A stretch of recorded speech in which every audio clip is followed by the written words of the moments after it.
All right, so let's get straight into it. Welcome to my resident analyst, Brian Matamba.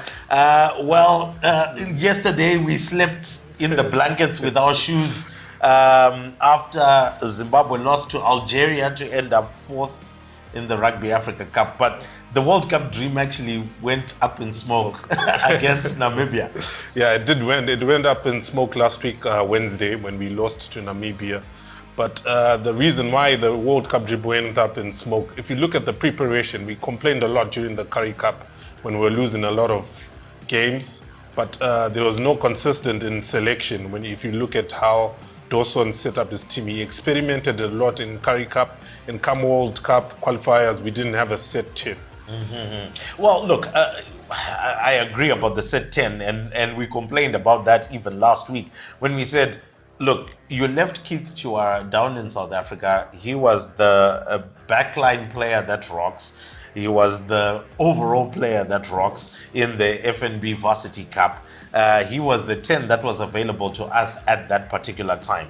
And also, discussions and rumors are coming out that the likes of Brendan Mandivenga had been past fit prior to us starting the Rugby Africa Cup in France. And we actually saw him in the stands. So that shows he was available to actually come through. So why would we decide not to go with the 10?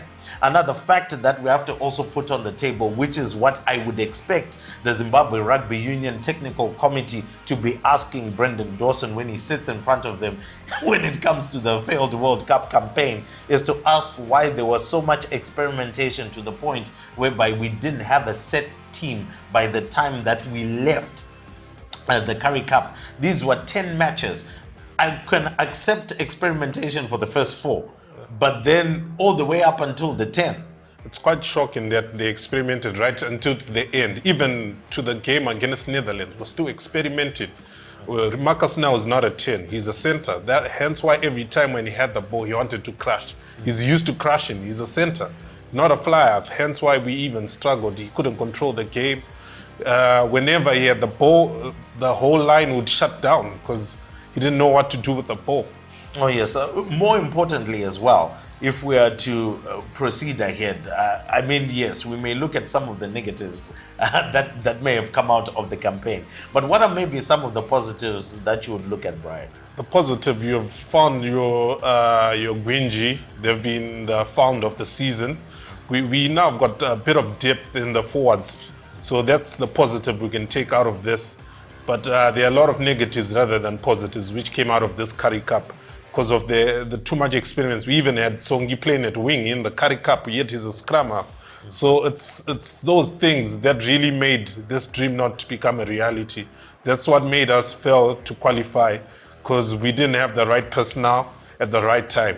All right. Also, other key issues that we want to look at when it comes to this is the fact that the approach against Namibia, in my view, I felt was all wrong, in the sense that you've got a Namibian side that is very physical, that has got big boys on the park.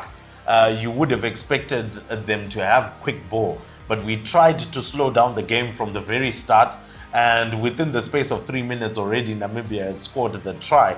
In comparison to when Namibia played Kenya, they only scored their first points after around about 10 to 12 minutes. And that was as a result of Kenya now making mistake upon mistake. But if they had maintained their play, which they had within the first 10 minutes, I'm sure Namibia would have struggled even more to have then put the points on the board.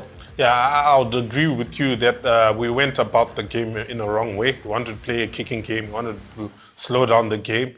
Yet those are the strengths. We're playing to Namibia's strength rather than to our strengths. Our strength is running rugby, but we didn't play running rugby because we didn't have a functional 10 and we struggled. That's the problem why we lost that match against Namibia. We managed to match Namibia in scrum time. It's one thing on which I was quite impressed that our scrums were steady, but when it came to like spreading the ball wide, we failed to spread the ball wide. Yet that's the only way we could have hurt Namibia.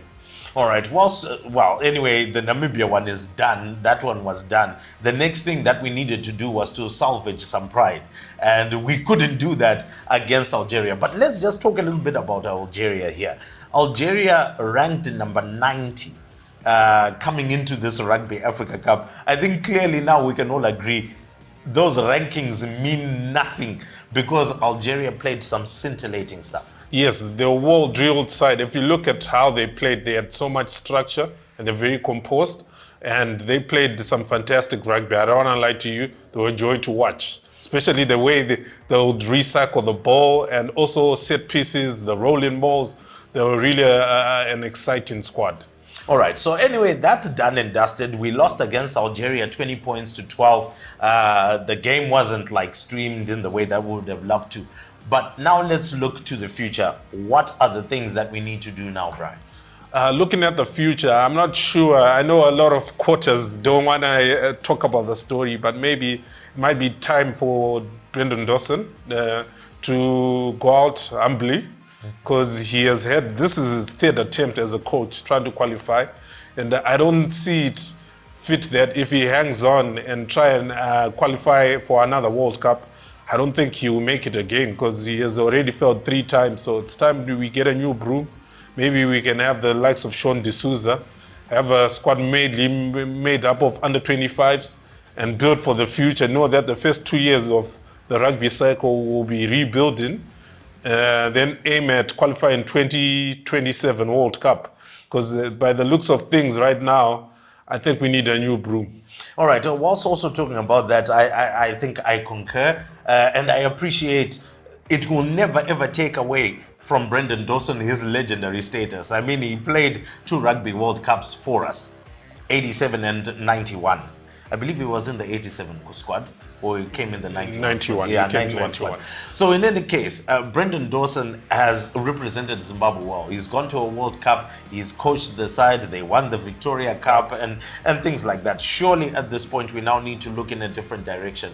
My challenge to the Zimbabwe Rugby Union Technical Committee is to try and find a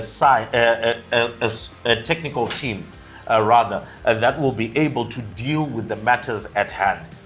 I will be honest with you. A level 3 coach is what we need at the bare minimum. Yes. And of course, we've got the likes of Sean D'Souza. We've got the technical director himself, Godwin Jose Murambiwa. We've got Bright Chivandire. We've got Cyprian Mandenge.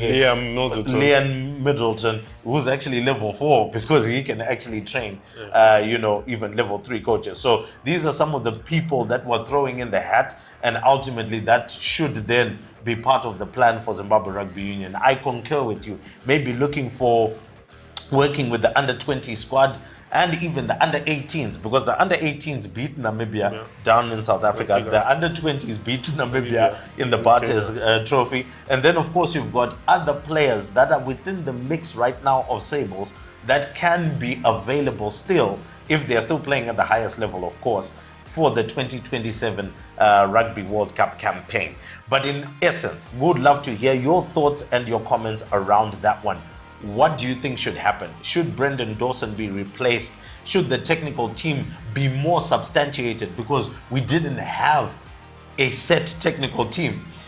We initially had the announcement of the likes of the Daniel Wondos, Liam Middletons, Graham Noops being in there. But by the time we then got to the World Cup, we then started having other people. We started seeing new faces. That's quite shocking. Yeah, we started seeing some new faces. So we would love to hear your thoughts and comments. Who do you think should be in the technical team, or who do you think should be the head coach for the Sables moving forward?